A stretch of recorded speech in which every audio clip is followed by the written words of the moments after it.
A reading from the Gospel according to Mark, chapter 1. Very early in the morning, while it was still dark, Jesus got up and left the house and went off to a solitary place, where he prayed. Simon and his companions went to look for him, and when they found him, they exclaimed, "Everyone is looking for you."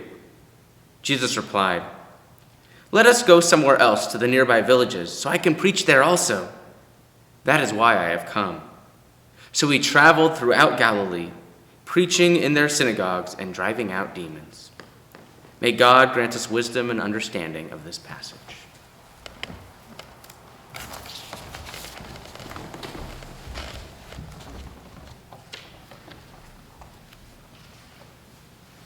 Sometimes we are taken by surprise. Perhaps you go into a concert hall, or at least you remember when you could go into a concert hall, and you pause as if frozen in time because you were moved by the architecture, the colors, and the splendor of the space. Maybe you drive by the house you grew up in, the house that built you, and a flood of memories rush your soul. This week, did you look out the window and catch a glimpse of the sunlight falling just right on the snow and ponder the joys of Christmas past? We all have these moments. Someone reminds us of a loved one who is missed, or we wish we could call that friend who left the world way too soon and tell them that their team won the series. One of those reconnecting moments may come through music, through sight, through friendship. Well, one for me today comes through song. And now, Bill is going to play.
haunting, lilting sound from the song Colors Dance is from pianist George Winston's Autumn Collection. And it transports me back to a formative place. Suddenly, discussions with classmates that circled around the world, lifting up elements of justice, kindness, humility, and fostering authentic and interdependent ways of living come alive in that music. It meanders and moves and lifts and springs forth with all these thoughts and emotions from those days. My hope is that this morning, as we circle a bit of our own world, we will all hear the echoes of conversations that call forth our authentic selves as we relate with God and with one another. When I revisit those intriguing conversations from the past, I don't need all the details to recall the power and the lessons from those interactions.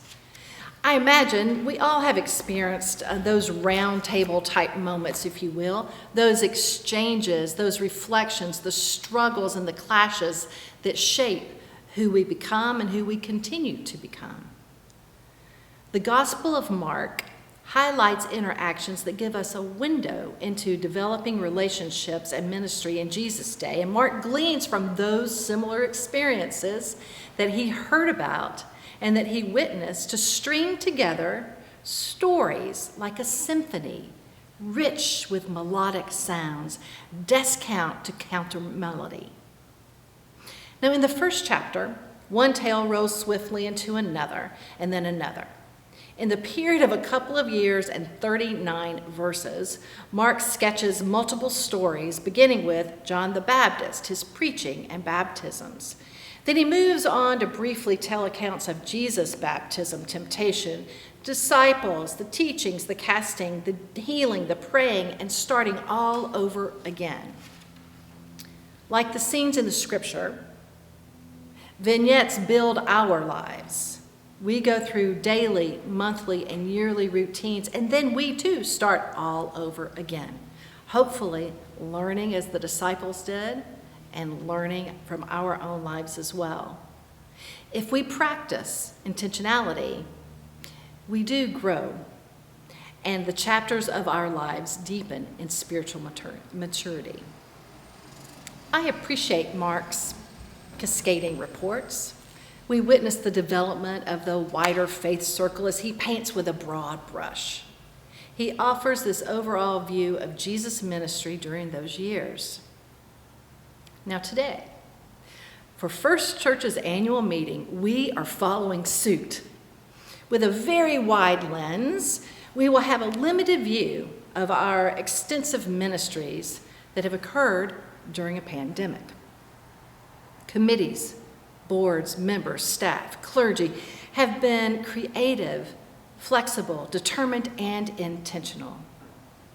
Our goal has been to follow the footsteps of Jesus by prayerfully discerning how to both share and keep us connected to the good news of God's love and grace. We have composed ministry as best as we are able, hopefully gaining wisdom at each turn. Every offering has been layered and consumed by more time than anyone could have imagined. In the days of Jesus' earthly ministry and in our current ministries, there's much to take in, to pull apart, and to engage.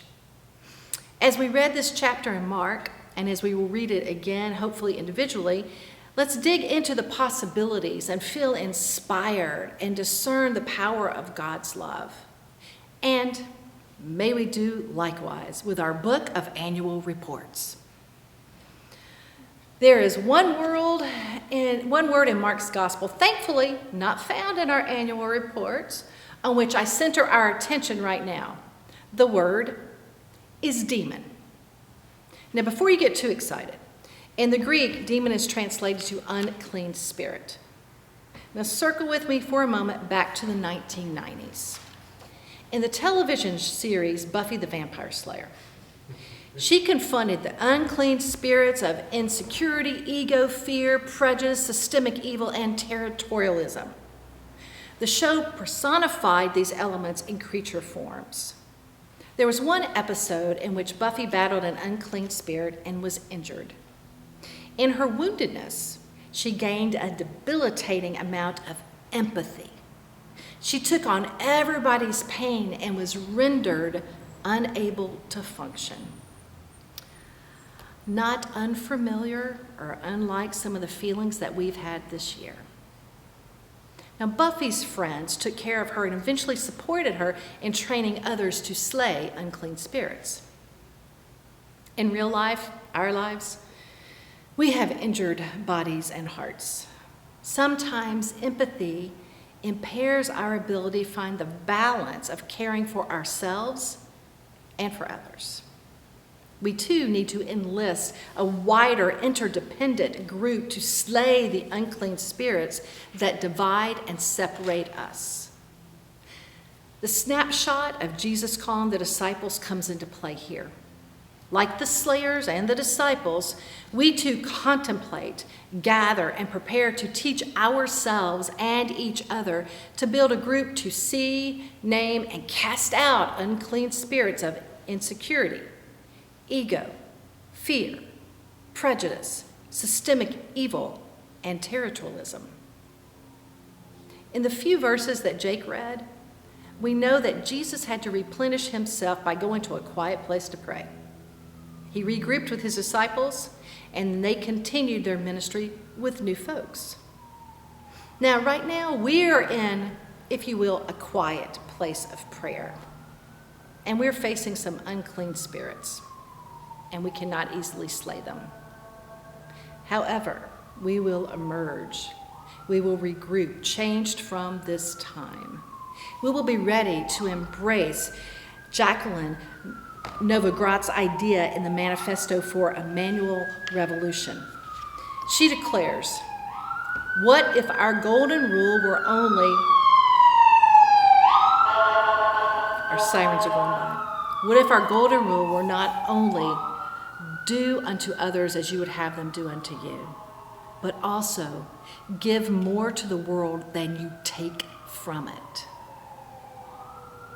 Let's not only be surprised by powerful memories or the flip-flops and turns of our world, let's choose to live in surprising ways, casting out unclean spirits by living out the grounding principle of doing justice, loving kindness, and walking humbly with God. Dear church family, let us wake up to a new day, expand our group, and go forth to bring love and hope and justice.